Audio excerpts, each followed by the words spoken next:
আমাদের দাদি ছিলেন ভীষণ কড়া, মুখে সবসময় একটাই কথা, এই কুকুরটা আমার ঘরের আশেপাশে আসলে দেব না।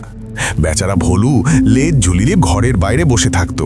নাতি শুভ শুধু হাসতো, দাদি ভোলু তোমার ভক্ত, তুমি বুঝো না।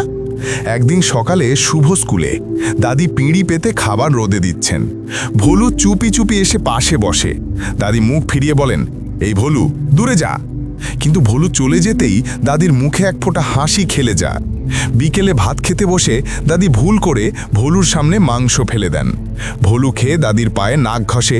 দাদি চমকে ওঠেন, কিন্তু গালে হালকা হাসি লুকাতে পারেন না। রাত গভীর, ঠান্ডায় কাঁপতে থাকা ভোলুকে দাদি ঘরে ঢুকিয়ে ওড়না দিয়ে ঢেকে দেন।